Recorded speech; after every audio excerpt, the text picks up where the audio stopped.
sejam todos muito bem-vindos ao canal Habeas Pasta. Vocês já sabem, nós somos um lugar em que a gente conversa sobre assuntos jurídicos da atualidade sem qualquer viés político ou ideológico. Hoje eu estou recebendo com muito prazer a doutora Rafaela Pontes. Ela é advogada, especialista em direito penal e processo penal. E, além disso, ela é palestrante. Doutora Rafaela, muito obrigada, viu, pela sua presença. Eu que agradeço pelo convite, é um prazer estar aqui com vocês. Espero agregar muito conhecimento aqui hoje e com muita comida boa, né? Isso mesmo, doutora. Pessoal, como ela comentou, hoje eu vou cozinhar para ela uma sopa de batata com bacon. Quem quiser reproduzir, vai estar tudo na descrição do vídeo, tá bom? Doutora Rafaela, então assim, o tema de hoje são esses desafios que o advogado criminalista enfrenta na justiça, né, no sistema criminal. E eu queria começar perguntando, quais são os maiores desafios? Uma pergunta muito íntima minha seria, o princípio da presunção da inocência, ele ainda é respeitado ou há situações em que há violação? Nossa, acho que é um tema tão corriqueiro, né, do advogado. O princípio da presunção da inocência, ele é o que mais está sendo violado nos dias de hoje. Eu acho que é o que mais a gente está tendo a instabilidade jurídica por conta desse princípio, que é um princípio basilar. A partir desse princípio que a gente começa a falar de direito, né? Porque até então todos nós somos inocentes. Então, se a gente começa a pensar que a pessoa, antes mesmo dela ser julgada, ela já é culpada, ela entra no tribunal culpada, a partir desse momento a gente perde todo o viés desse princípio da presunção da inocência. Hoje mesmo eu comentava sobre isso no meu Instagram, em que nós advogados, precisamos frisar a importância do princípio da presunção da inocência, porque é um princípio básico, é básico, né? A gente aprende lá, né, nos primeiros períodos da faculdade que ninguém chega ao tribunal culpado. Ele se torna culpado depois do trânsito em julgado.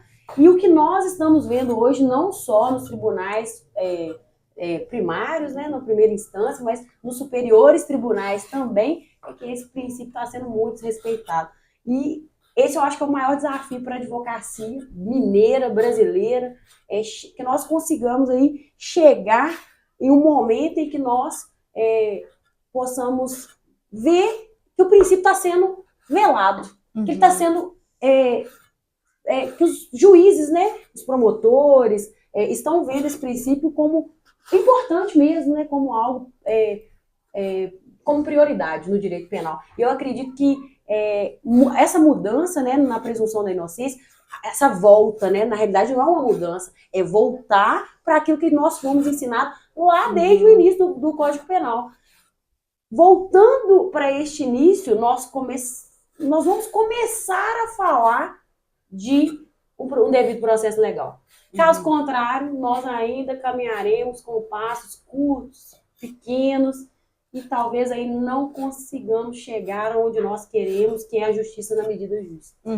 E tem algum caso marcante aí da violação desse princípio para poder contar para o pessoal? Nossa, a advocacia me presenteou com vários casos, mas eu tenho um que eu sempre falo muito dele, foi um dos casos aí que trouxe uma visibilidade muito grande para o meu Instagram, onde as pessoas, a maioria das pessoas, né, na realidade, elas têm no íntimo delas de que a partir do momento em que as algemas são colocadas e que a roupa do presídio é colocada, a pessoa é culpada. Então, a partir desse momento, já tem ali um condenado. A gente já tem um condenado. Só que, nesse caso em específico que eu atuei, o meu cliente nem estava no local dos fatos. Ele nem conhecia a vítima, sequer conhecia o possível autor dos fatos. Nossa. Ele foi, eu falo, jogado nesse crime, porque foi mesmo, ele foi realocado para esse fato, quando uma policial recebeu as características da vítima, e a vítima descreveu como possivelmente ele seria, e essa policial, ela pega a foto dele e mostra, é esse daqui. Gente, dali eu já vejo uma violação do princípio da presunção da inocência totalmente, porque primeiro que não respeita ali um dos artigos ali principais, né, como diz o Aurí Lopes Júnior, gente, o artigo 226 do Código de Processo Penal não respeitado é como é que ele fala? Uma violação direta. Direta. Porque se a gente não tem ali, dentro, né, de um reconhecimento de pessoas e coisas, padrões, se a gente pula esses padrões, porque a pessoa é negra, porque a pessoa tem características assim ou assá, a gente parte de um pressuposto de que todas as pessoas que possuem tais características são culpadas. E não é isso que o direito prega, muito pelo contrário. O direito prega a inocência, independente de raça, cor, etnia. E partindo desse pressuposto, nesse crime em específico, o meu cliente, ele foi reconhecido pela vítima por uma foto. E nessa foto apresentada para a vítima, lógico que sem seguir os padrões do Conselho Nacional de Justiça, sem seguir o artigo 226 do Código de Processo Penal, que colocar, fala, né, outras pessoas para comparar. Outras pessoas parecidas, para comparar, para que a vítima aponte essa pessoa. Então, quando a gente apresenta, quando os órgãos policiais, eles apresentam uma foto só daquela pessoa, ali a gente tem uma prova corrompida. E quando a gente tem uma prova corrompida, como falava o meu professor de penal e processo penal, provas corrompidas, né, provas ilegais, provas ilícitas, elas devem ser desentranhadas dos autos, porque ali existe uma nulidade. Sim. E aí, o professor meu de Código de Processo Penal falava muito sobre o fruto da árvore envenenada. O que é o fruto da árvore envenenada? Se uma fruta ela está envenenada, né, se a árvore ela está envenenada, todos os frutos dela estarão. Então, se eu tenho uma prova envenenada no processo, consequentemente a sentença ela vai estar ali eivada de vício por essa prova. Sim. Então, a gente tem que ter um cuidado tão grande desde o início, né, da fase de inquérito para a fase do processo, que o princípio da presunção da inocência vem como uma tábua para assegurar que que essa pessoa, que esse acusado, ele tem ali o devido processo legal seguido.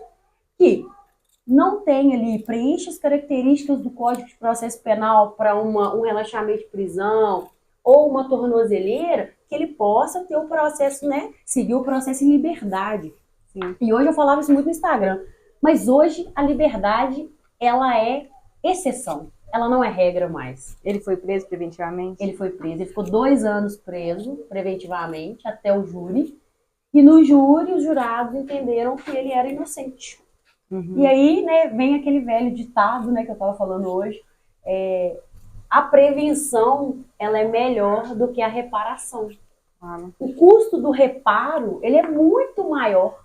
Imaginem perder 2 anos da sua vida por um crime que você não cometeu e por algo que você não faz nem ideia do que seja, porque você não estava lá, você somente ficou sabendo de informações de terceiro. Então, muito linkado à pergunta inicial, o princípio da presunção de inocência, ele vem para deixar claro que as regras do jogo devem ser seguidas da forma como o Código de Processo Penal e como o Código Penal prevê. A gente não pode achar que, mas porque o famoso achismo judicial, a gente não pode levar esse achismo judicial para o nosso íntimo, né? Até mesmo porque, né, se a gente for levar para o nosso achismo processual, todo mundo que aparece na televisão algemado é culpado. Sim. E nem sempre a gente, né, nem sempre não, na maioria das vezes a gente vê que não é bem assim. Sim.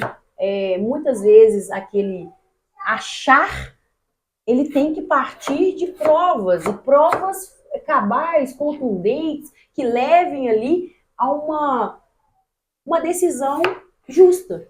É Sim. O que eu sempre falo no júri. Aqui a gente não está em busca de impunidade. Nós não queremos a impunidade. O advogado criminalista, ele não está em busca da impunidade. O que nós queremos aqui é justiça na medida justa. Que eles paguem por aquilo que fizeram na medida da sua culpabilidade. Claro. E nada além da culpabilidade. Se foi mandante, que responda como mandante. Se foi a pessoa autora dos fatos, que responda como autora dos fatos. Se foi partícipe, que responda como partícipe.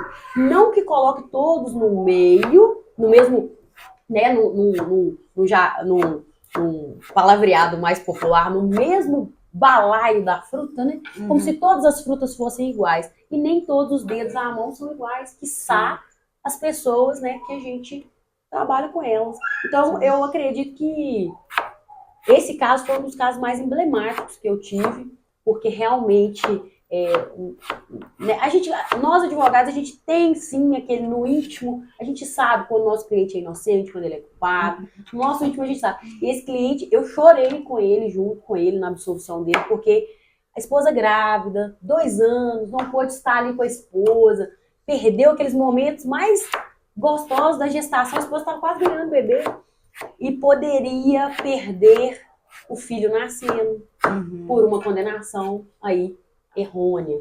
E aí aquele cuidado, eu sempre falo muito com os promotores de justiça, graças a Deus tenho uma boa relação com todos eles, tento ser o mais cordial possível, lógico que eles não ultrapassando a linha do respeito e nem da acusação a todo custo, mas eu sempre falo, o poder do Ministério Público, eles têm nas mãos ali, junto, lógico, com as provas que foram produzidas no inquérito, o poder de denunciar uma pessoa. E o juiz pronunciar logo após, mas essa denúncia ela tem que estar ali baseada em provas legítimas e não em achismos, em conversas. Eu até conversava com uma advogada criminalista aqui de Belo Horizonte ontem sobre isso, eu estava no júri dela, eu falava, doutora, o que a gente mais vê são denúncias baseadas em que fulano falou com ciclano. E isso não é prova. Sim. O direito penal, ele não pode suportar fofoca. Pode ser até um indício, né? E a partir dali você faz uma investigação mais profunda. Exatamente, mas aí entra uma parte excepcional, que é a investigação. Sim. A investigação, ela deve produzir provas materiais. Essa conversa me leva a tal conversa, que me leva a tal endereço, que me leva a uma conversa de WhatsApp. Vamos aprender todos os telefones, vamos olhar todas as conversas. É igual a doutora mesmo falou no júri dela, e eu achei interessantíssimo, que é verdade. Quando um homem pega o telefone da gente, ele vai numa mensagem direta. Nós não, a gente futuca todas.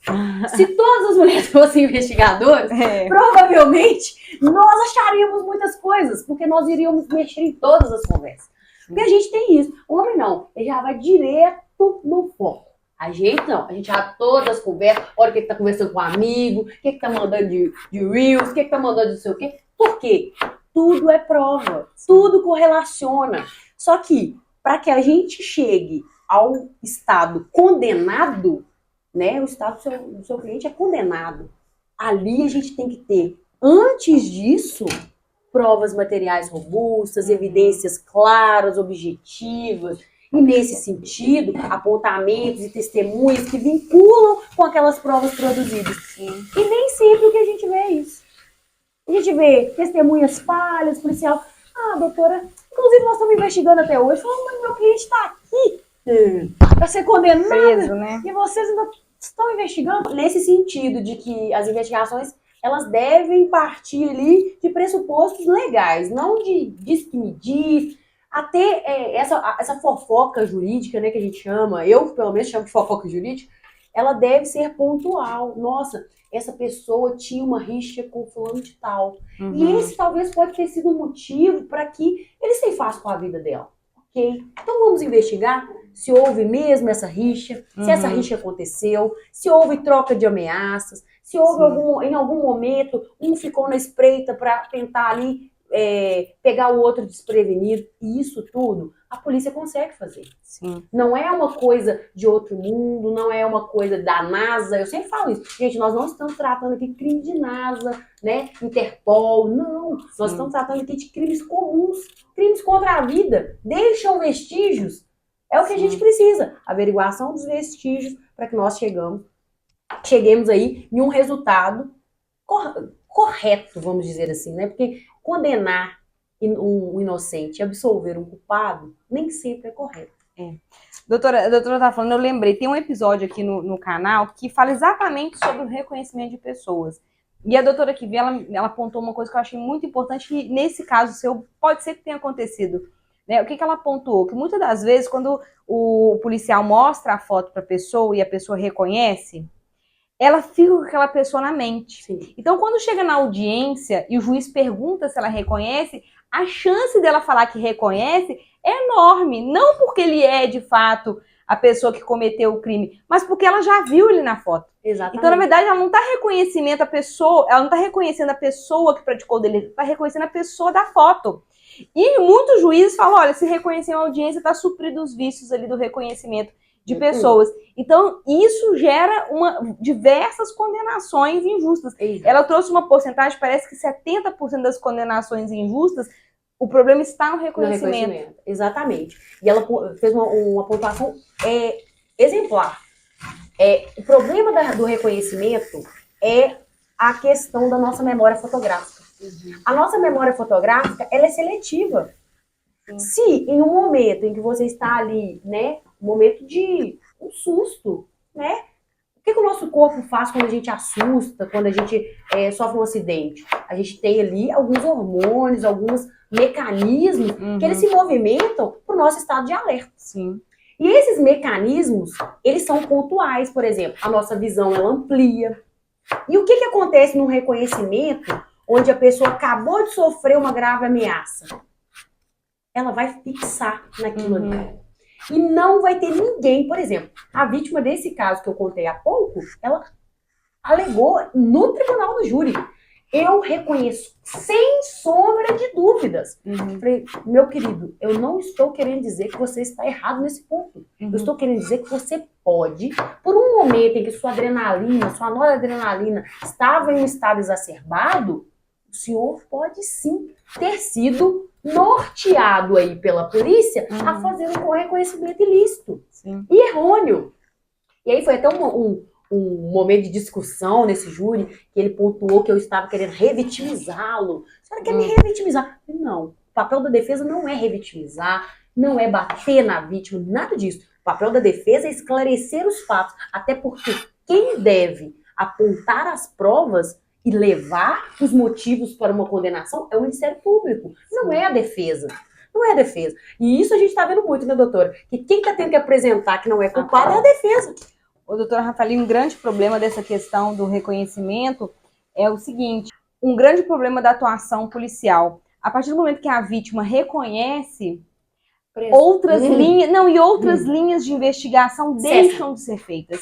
Então, às vezes, uma perícia que poderia comprovar a inocência ou até a culpa dele deixa de ser feita. Então, assim, as linhas de investigação param. Então, isso é muito prejudicial até para ampla defesa contraditória. Sim. Não abrem a possibilidade de ampla defesa contraditória, por quê? Imagine, existe um homicídio que algumas pessoas podem ser vinculadas a esse homicídio. Se uma testemunha reconhece uma pessoa em específico, as outras pessoas deixam de ser suspeitas. E vamos colocar que tinham 4 suspeitos. Dentro desses 4 suspeitos, um é reconhecido. Vamos colocar que o verdadeiro culpado está entre os 3. Ali cessa a investigação. E é nesse momento em que a gente vê, no tribunal do júri principalmente, corriqueiramente pessoas inocentes sentadas nos bancos dos réus. Por quê? Um dia desses mesmo, o investigador falou isso. Não lembro se foi no júri anterior de ontem.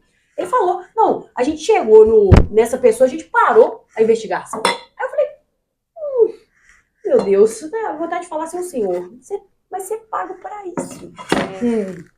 Como é que a gente para uma investigação? E aí entra aquela questão que eu até comentava, comento e falo muito no meu Instagram. O problema do nosso sistema penal é achar que eu encontrei o culpado. Acabou. Cessa neste momento. E não é. Porque em muitos momentos, e a gente vê aí crimes fora do nosso país acontecendo, e muito, por motivos relevantes, e que são apontadas pessoas que possivelmente podem ter cometido, e a verdadeira pessoa que cometeu, por falta de evidência clara, às vezes ela é extinguida. E a gente vê o quê? Condenações, o caso dos irmãos Menendez, né? Condenações aí de anos que poderiam ser averiguadas aí por, né, até motivos, até que, né, nesse caso deles, né, eles realmente eram culpados, mas uma história por trás daquilo ali, o porquê que o crime aconteceu, a investigação profunda. Por que esses crimes estão acontecendo com essa frequência? Crimes de filhos matando os pais, filhos de pais matando outras pessoas da mesma família. Por quê? Investigação social. Eu sempre falo muito isso, que o controle social, ele não é feito só pelo direito penal. Ele é feito pela honestidade, caráter, comprometimento. É aquele troco na padaria que a gente não devolve. Isso é controle social. Aí a pessoa quer punir só quando é direito penal. E quando é do outro lado, não tem que ter essa punição. E aí abre aquele leque, né? Ai, não, eu vi aquela pessoa, e a doutora que esteve aqui possivelmente deve ter comentado sobre isso, da alta taxatividade de pessoas negras reconhecidas. Sim. Por que quando a pessoa vê 6 pessoas, se tiver uma negra, ela aponta a pessoa negra? Ela contou de um caso, eu achei super interessante. Ela falou que tinha um cliente dela, aliás, foi um caso que ela julgou, na verdade ela era assessora de um desembargador, que não se sabe como a foto dele estava na polícia. Ele nunca foi condenado por nada, nunca respondeu crime nenhum. E aí, frequentemente, ele era apontado como autor de um delito. E aí, como ele já sabia disso, ele começou a gravar toda a vida dele. Então, ele fazia um diário, todo dia, olha, estou chegando aqui no meu emprego, estou com alguém. E aí, na hora que alguém reconhecia, ele já tinha um álibi. Não, aqui, ó, tá vendo? Tem essa filmagem do dia tal, blá, blá, blá, pra poder já ter a prova ali. É o que eu acabei de falar com a doutora. Hoje, não é o Ministério Público que acusa. É a defesa que tem que ter um álibi. E não é assim que o sistema penal funciona. Deveria funcionar. Deveria, né? Funciona. Aliás, voltando, é assim que o sistema penal funciona, mas não deveria funcionar assim. Porque até que se prove o contrário, todo mundo é inocente. Mas não. Hoje, sentou no banco dos réus, é culpado. Doutora, eu queria te perguntar uma coisa dentro disso que você está falando, de não observância dos procedimentos, né? A gente vê em diversas searas o descumprimento do devido processo legal, a inobservância do devido processo legal. A gente já falou da não inobservância das regras do reconhecimento. Existem outros procedimentos que a doutora percebe no dia a dia que não são observados e que acabam culminando, por exemplo, na prisão ou na condenação de inocente? Pode falar, trazer casos? Principalmente na questão da inviolabilidade do domicílio. A gente vê muito isso. Sem mandado de prisão, sem mandado de busca e apreensão, a polícia entra, estoura o portão, pega, né, vasculha como quer. E nisso, claro que hoje, com várias decisões do Superior Tribunal de Justiça, a gente está conseguindo reverter essas situações. Mas assim, a passos pequenos e curtos e firmes. Não é uma coisa que a gente consegue assim, por exemplo, o flagrante agora, ele é premeditado. Eu acho que dentro dessa casa pode ter um flagrante. E aí ele entra, depois que ele... não, mas como que o senhor sabia que dentro dessa casa tinha droga? Essa resposta nunca é pontual. Não, doutora. É porque esse bairro é um bairro de droga. Então, quando eu vi ele correndo pra dentro de casa, eu pensei, tem droga lá. E quando nós entramos, realmente tinha. Assim, não, mas aí o estado de flagrante não está configurado. Vamos observar. O senhor viu ele correndo por causa do senhor? O senhor viu ele correndo com a droga? O senhor viu ele jogando a droga? Não, ele não estava com nada. No momento que a gente abordou ele, não estava com nada. Disse, não, mas então tem flagrante. Cadê o flagrante delito? Aí, não, mas ele estava suspeito. Aí eu segui ele até a casa dele, entrei na casa dele. Aconteceu um fato assim comigo, com um cliente meu, na realidade, que ele estava voltando do trabalho. Ele trabalhava numa empresa que o ônibus parava na comunidade.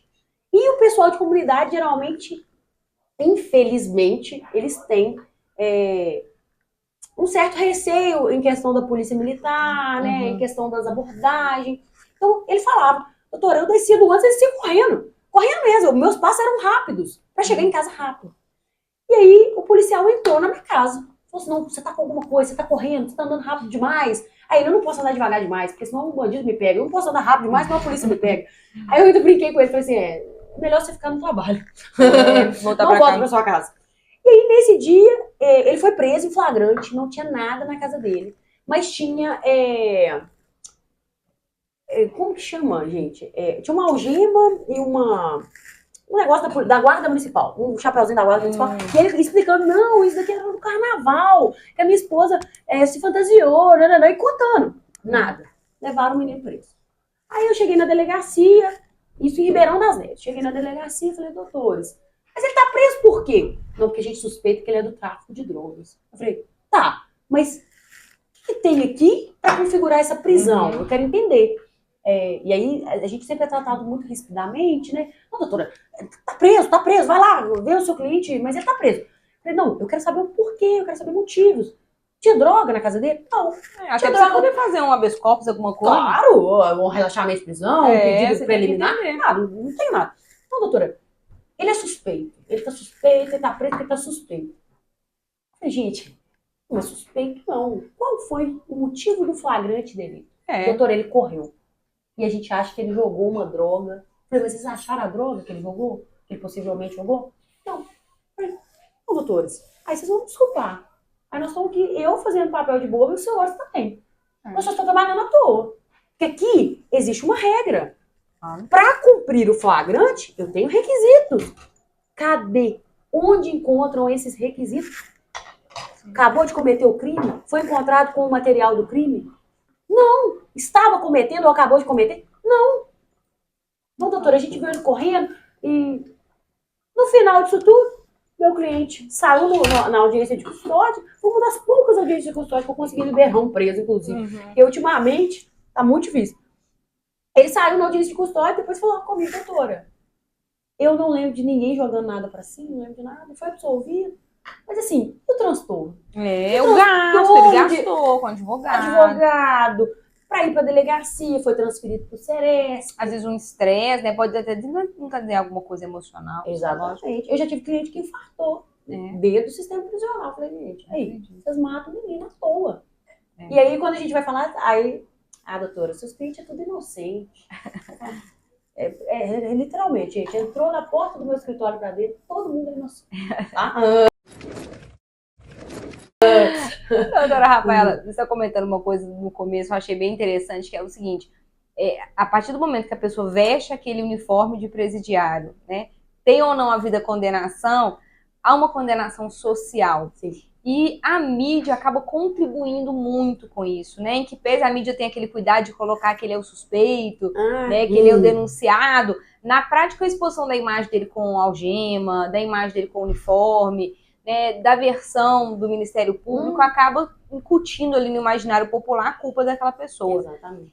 Isso, de fato, tem acontecido. Eu queria que a doutora falasse um pouquinho sobre a influência da mídia nas condenações criminais. A mídia, ela tem um poder muito grande.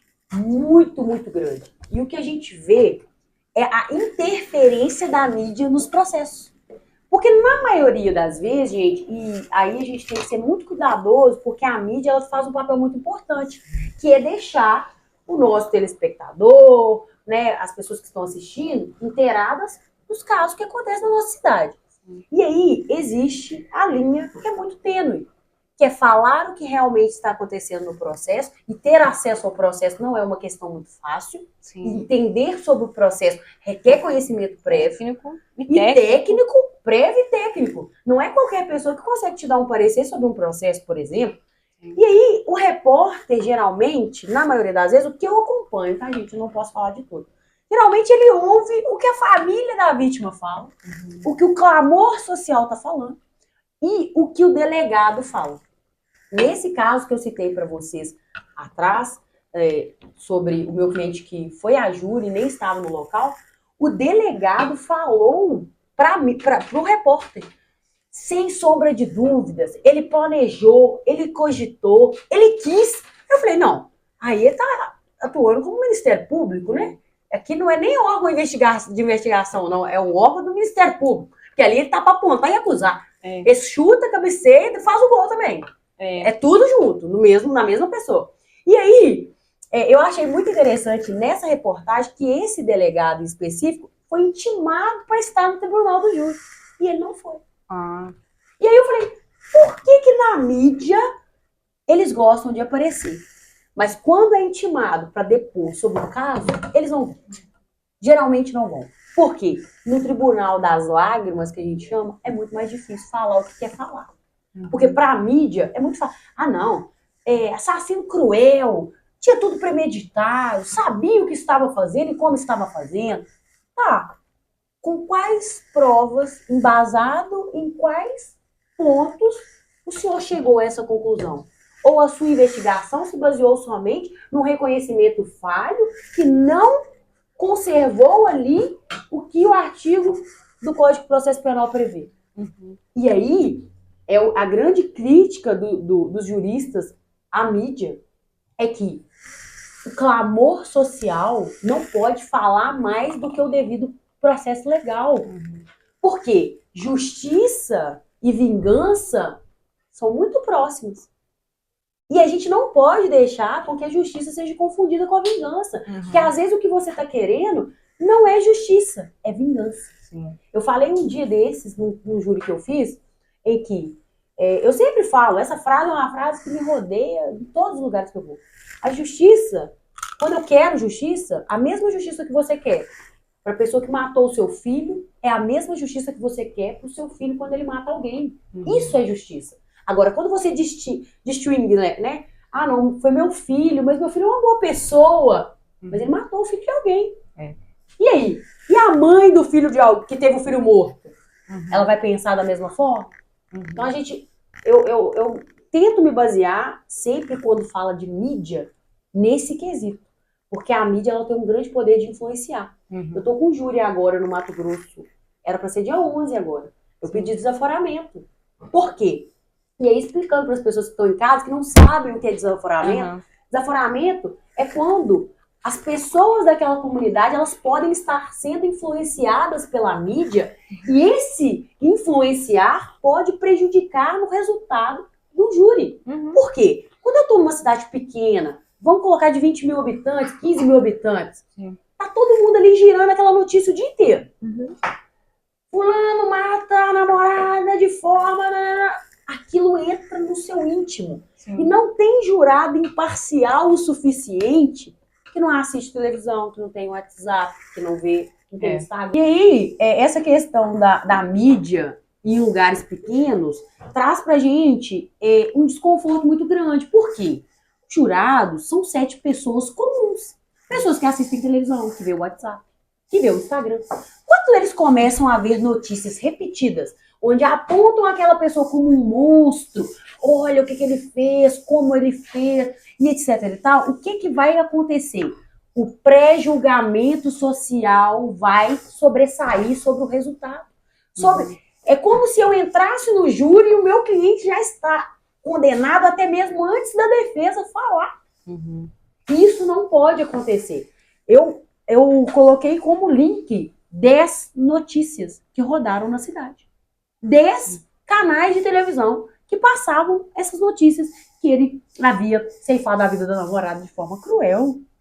Eu falei, gente, eu não posso fazer esse júri, não. Eu arrisco até pra minha própria vida estar nesse júri. Eu falei, não, eu quero que seja destinado a Cuiabá, onde é a capital do estado, para que eu consiga fazer um júri justo. Imparcial.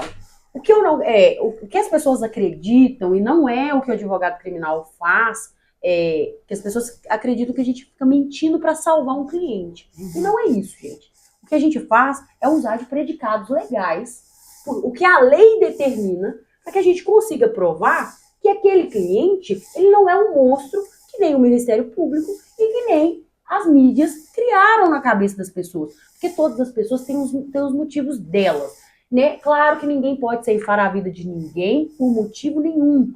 Só que isso acontece. Se não acontecesse tanto, nós não teríamos tantas sessões do tribunal do júri como nós temos. Então, o que a gente precisa fazer é o entendimento de que alguns motivos, por exemplo, nos levam à legítima defesa. Outros motivos, por exemplo, me levam a outros quesitos ali que eu posso argumentar no tribunal do júri. Então, as pessoas precisam entender que o direito não é uma xícara montada, né? O direito é algo que deve ser estudado todos os dias, até mesmo porque a sociedade muda todos os dias. Se nós fôssemos voltar, e aí falando um pouco sobre Bíblia, que eu gosto também, se nós fôssemos voltar lá à época de Ana era esposa, né, eu não vou lembrar o nome, porque o nome é muito difícil, eu não gravo esse nome difícil, só gravo os nomes fáceis. Ana, Sara, sabe como fala? Ela tinha um marido que tinha uma outra esposa. E essa esposa tinha outros filhos. E Ana não podia ter filhos.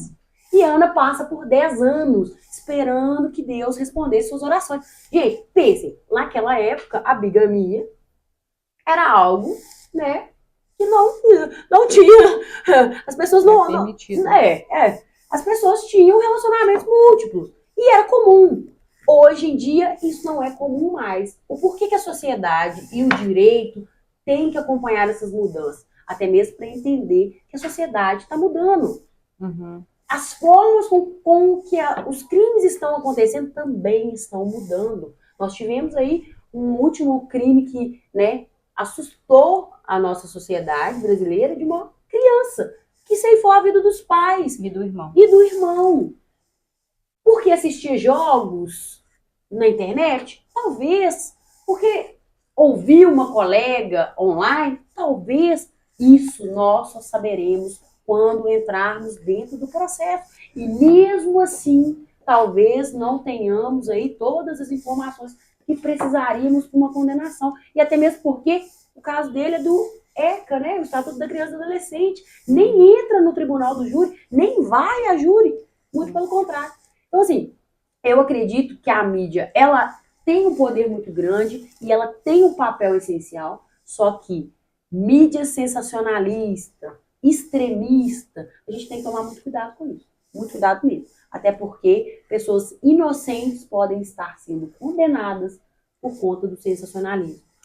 De forma cruel. Às vezes nem foi tudo que a mídia está narrando. Às vezes não foi tudo aquilo que está sendo narrado. E a gente vendo pessoas cada vez mais. Engraçado, esses dias eu que sou jurista, que tenho toda essa noção de devido processo legal, estava vendo uma manchete, até de um rapaz que veio também aqui num episódio, que ele conseguiu absolver uma pessoa que estava respondendo por ter matado um homem na frente do filho dele.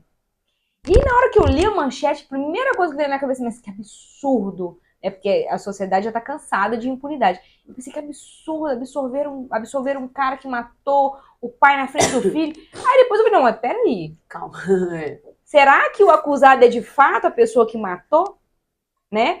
Se ela foi à júri e ela foi absolvida, provavelmente o mínimo é que não tem prova de que foi ele, né? Então, assim, a sociedade está um pouco cansada, porque existe muita impunidade, né? Muita impunidade na classe política, muita impunidade, às vezes a pessoa é presa 20 vezes e é solta ali naquela audiência de custódia. Então, a sociedade está um pouco cansada. Sim. Mas não justifica a gente punir o inocente por conta desse cansaço. O cansaço da sociedade, ele não pode ser uma resposta para a impunidade. Essa é uma frase que eu sempre falo, porque a gente tem a impressão que prender mais vai solucionar os problemas do nosso país. E muito pelo contrário. A partir do momento que nós tivermos políticas públicas em que pessoas não queiram estar no crime, assim a gente vai conseguir mudar um pouco o cenário do nosso país. Caso contrário, nós continuaremos acolher, né, essas situações em que pessoas que muitas vezes moram em comunidade, porque geralmente afetam pessoas que moram em comunidade, que estão ali, participam daquele meio, não necessariamente participam do meio criminoso, mas moram naquele ali, meio. né? E pela facilidade, lógico, né, dos criminosos de atuar nessas áreas, essas pessoas ficam à deriva, infelizmente. E o que nós temos que tirar da nossa sociedade é que uma condenação a qualquer custo, ela não pode acontecer. Porque as pessoas estão com isso na cabeça. Não, mas eu falo pela minha própria família. Quando eu me tornei criminalista, né? Não falo que eu nasci criminalista, eu me tornei criminalista. Teve toda uma influência de várias pessoas. Eu tive um ótimo professor de processo penal, inclusive esteve aqui, me influenciou muito para me tornar uma criminalista. Professor Christian? Isso. Inclusive, eu me tornei muito criminalista por conta dele. Porque ele tinha um viés muito garantista. E é o viés que eu sigo até hoje. E aí, a minha família não foi a favor disso. Muito pelo contrário. Por quê? Para a minha família, para as pessoas que me rodeavam naquela época, Bandido bom é bandido morto. Não tem esse meio termo de bandido bom e bandido ressocializado. Muito pelo contrário, né? E então, para a gente tentar mudar a cabeça dessas pessoas, a cabeça das pessoas sobre a condenação, é muito difícil. Eu fui ensinando um pouco para minha mãe, não, ele foi absolvido. Olha, se ele foi absolvido, de 7 pessoas que estavam julgando, 4 entenderam que ele era inocente. Então não foi uma pessoa que entendeu que ele era inocente, 4 pessoas entenderam que ele era inocente. Então, partindo do pressuposto que o Ministério Público deveria produzir provas pontuais, claras e objetivas, nesse caso, o Ministério Público não logrou êxito. E eu nem falo que a defesa ganhou, porque no tribunal do júri, nem a defesa e nem o Ministério Público ganha. Sim. Ali sai ou condenado e uma pessoa está morta, na maioria das vezes, se não for um crime tentado. Então, não tem assim um vencedor no tribunal do júri. E, infelizmente, nós temos na nossa sociedade esse preconceito. Principalmente também, o advogado criminal, hoje, ele é mais criminalizado que o próprio cliente. Né? As pessoas já têm, advogado de bandido, pra mim é um elogio, tá, gente? É um elogio. Advogado de bandido, se ele foi inocente, então, aí é elogio. Porque eu acredito que nós como juristas, nós vamos fazer justiça pouquinho a pouquinho. Né? Não dá para salvar todo mundo, mas que a gente consegue tirar ali de uma preventiva errônea, que a gente consegue absolver no tribunal do júri, que a gente consegue demonstrar ali requisitos, né, de provas materiais, cabais, que não, ele não estava naquele local. Para mim, pelo menos, já é muita coisa. Né? O que o pessoal fala, você é criminalista porque o criminalista ganha bem. Eu falo, nossa, se fosse só isso, eu parava por aqui. Eu acredito que a sensação de dever cumprido do tribunal do júri, ela é muito maior do que os ganhos. Claro, gente, todo mundo paga conta, todo mundo tem contas a pagar, e os honorários são essenciais, a gente não pode passar por cima disso. Mas a satisfação de estar fazendo o que gosta, porque eu acho que o advogado que faz o que gosta, ele tem um brilho diferente. Sim. E para advogar, você tem que gostar. Sim. Porque é muito difícil. O promotor contra você, o juiz contra você, o escrevente contra você, o próprio advogado está contra você. É a sociedade. A sociedade contra você. Então, assim, você está contra o mundo. É você, o seu cliente de mão dada e o mundo lá querendo acabar com você. E, nesse sentido, eu acredito que a nossa função seja essa, equilibrar essa balança que sobe e desce a todo momento. Pessoal, eu vou revelar para vocês que o que me fez começar a conversar com a doutora Rafaela e desenvolver esse episódio foi uma série que eu vi, a gente até comentou sobre ela, Make a Murder.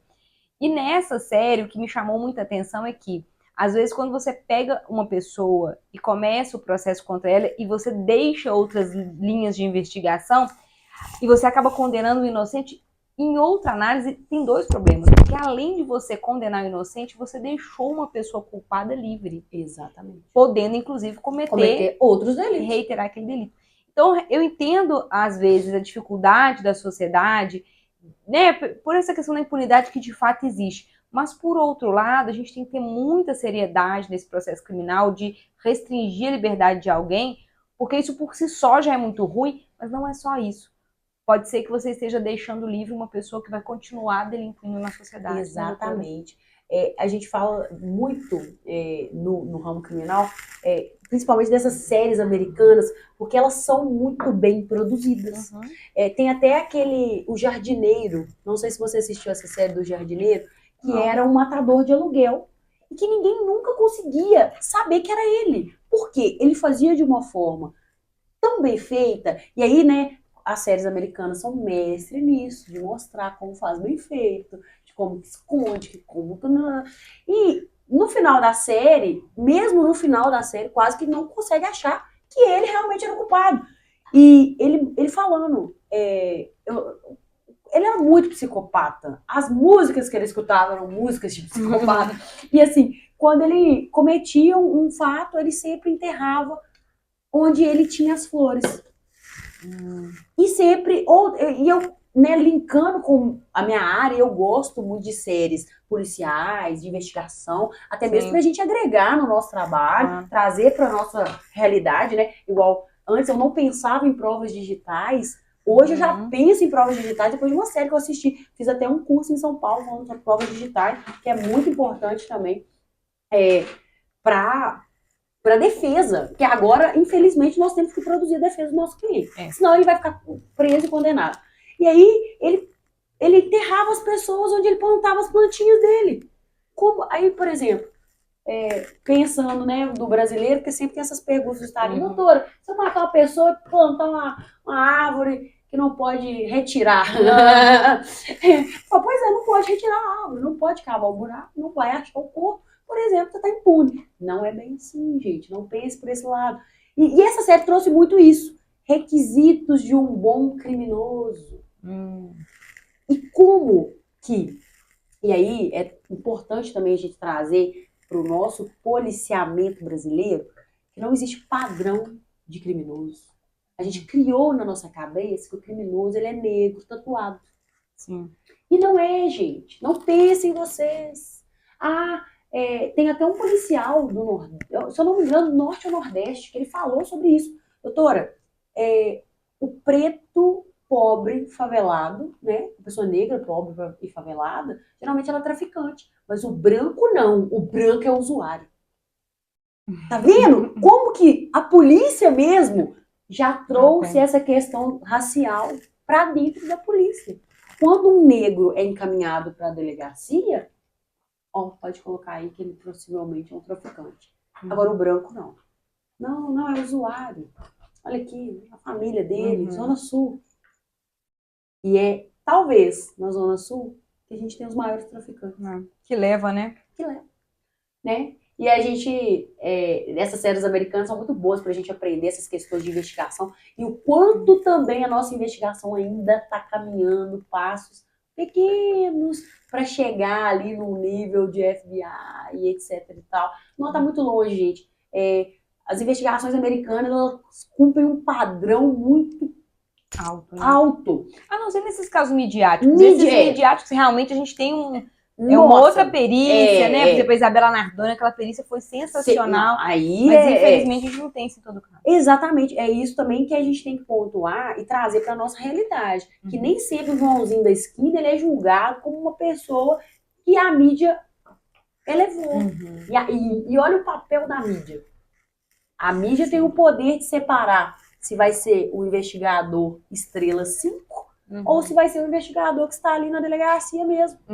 Não, porque esse caso envolve a prefeitura do fulano de tal, então tem que colocar o melhor investigador.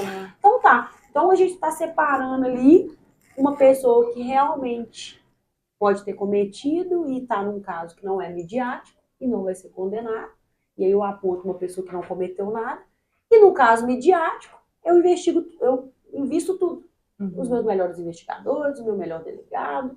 Sim. E aí? Aonde está a paridade de armas e de justiça que a gente prega tanto no nosso Código de Processo Penal, Código Penal, Constituição, que a gente quer? Porque a mesma forma que eu quero ser tratada, eu quero que os meus semelhantes também sejam. Não pelo meu estudo, grau, não. Né? Apesar que eu até comentei sobre isso, nós como advogados, nós temos umas prerrogativas a serem seguidas e veladas em caso de investigação ou condenação, e que também muitas vezes não é respeitado. Né? Doutora, uma outra pergunta que eu queria te fazer, dentro dessa questão também da mídia, acaba que influencia, que é a pressão popular que o Poder Judiciário enfrenta. O que a doutora tem percebido assim, ultimamente? Essa pressão popular realmente tem influenciado as decisões judiciais? Muito, sem sombra de dúvidas.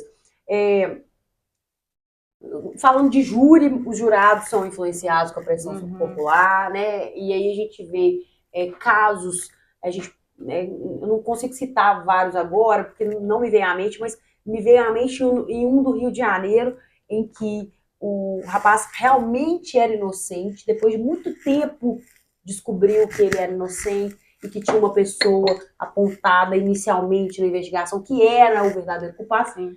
e que ele foi condenado pela pressão popular. Faixas, cartazes na porta do fórum no dia do julgamento desse rapaz. Gente, não tem jurado surdo. Porque ele até correndo risco de vida, né? Porque imagina, absolve, unanimidade. Exato. Nossa, ele sai e morre na porta, né? E o advogado, junto com todo mundo. E essa questão de pressão não pressiona somente os jurados. Pressiona o advogado de defesa, pressiona o Ministério Público, o próprio juiz, porque quando a defesa levanta um ponto importante, que podia ser observado em caso de não ser pressionado, no momento que ele é pressionado, às vezes ele coloca até as próprias impressões sobre aquilo. Eu vi uma sentença de uma juíza falando que hoje nós estamos aqui fazendo justiça, porque essa mulher foi brutalmente... Não, a senhora não está sendo imparcial em nada. Primeiro que a senhora só tem que ler a sentença, e segundo que a sua opinião nesse processo não é relevante. Mas ela quer comunicar com a mídia, né? Ela quer comunicar com a mídia. Tá vendo como é que a pressão social, ela influencia até os próprios julgadores? E no tribunal do júri, pior ainda, que a juíza não tá ali para julgar. Ela tá ali para presidir o ato. Sim. Imaginem os jurados. Imaginem só 7 pessoas que não têm o estudo que o juiz tem. Sim. Pensa. Se a gente for analisar no nosso íntimo, o juiz que ficou anos para passar no concurso, porque não é fácil. Não é fácil. Concurso para promotor de justiça, juiz, desembargador, é até mais difícil, né? Mas esses concursos que envolvem um autoconhecimento, né? Não só de Código Penal, processo penal, mas de jurisprudência, de teoria, muita teoria. Gente, se essas pessoas conseguem, pela pressão da mídia, serem influenciadas, imagine 7 pessoas, claro que idôneas, mas leigas. Sim. No sentido legal. E que acabou o julgamento, elas vão ter que voltar à sociedade, né? Exatamente. E eu falo muito isso no tribunal do júri, eu posso estar sendo extremista, e eu falo, posso estar sendo extremista, mas eu quero saber como vossas excelências irão dormir hoje. Qual é o pensamento de vossas excelências? Se pairou dúvida na cabeça dos senhores, os senhores vão condenar? E aí os senhores vão dormir hoje, sabendo que uma pessoa pode ser inocente. O pode ser é porque os senhores também têm dúvida. Se houve dúvidas no processo, porque é isso que eu sempre pontuo, o indúbio não é pró-societar, não existe indúbio pró-societar. Quando o promotor fala isso, o meu cabelo até treme. Eu falo, meu Deus, o que está acontecendo? Indúbio é pró-réu. Não existe indúbio pró-societar. Na dúvida, beneficia a sociedade? Não, onde? Não, na dúvida, beneficia-se o réu. E até um outro aceso, né? Porque na dúvida, se você está condenando uma pessoa na dúvida, quem é o próximo da sociedade que vai ser prejudicado por isso, Exatamente, exatamente. Complicado. É complexo, é complexo. A gente tem que ter muita sabedoria, discernimento e luz divina para que a gente consiga fazer o melhor que o direito proporciona pra gente. Doutora Rafaela, achei que foi muito esclarecedor. Eu acho que os estudantes de direito, né, as pessoas que atuam no direito estão precisando dessa reflexão. Então, muito obrigada por vir, por compartilhar todos esses casos, todo esse pensamento. Queria deixar as câmeras à sua disposição para poder dar um recado final, colocar seu Instagram, fica à vontade. Eu que agradeço pelo convite, agradeço por essa recepção, né, gente? Olha, um podcast a ser seguido, né? A gente precisa de mais pessoas assim. Mas, gente, eu queria deixar aqui uma reflexão para os estudantes, para os profissionais, para os juristas. Não desistam do direito. O direito é uma linha muito linda a ser seguida. Claro que a justiça ela tem um viés muito significativo para nós, principalmente nós criminalistas. Mas o que nós buscamos é justiça na medida justa, e é o que nós queremos, não só para nós, mas para as pessoas que estão ao nosso redor. E o mesmo julgamento para mim, o mesmo julgamento para a doutora, o mesmo julgamento para os meus clientes, para os seus clientes. É isso que a gente quer hoje aqui. Deixar meu Instagram para vocês, eu estou lá no Instagram, @criminalista Rafaela Pontes. Lá eu conto um pouquinho do meu dia a dia, dos meus tribunais do júri, que é o que eu amo fazer. Eu pretendo um dia só fazer tribunal do júri, que é o que eu gosto. E fica o convite para vocês me seguirem e acompanhar um pouquinho do dia a dia de uma criminalista, nada convencional. Muito obrigada. Mais uma vez, muito obrigada, viu? Pessoal, vocês que nos seguem, que assistiu até aqui, muito obrigada pela sua audiência e até uma próxima oportunidade. Tchau, tchau. Tchau, tchau, gente.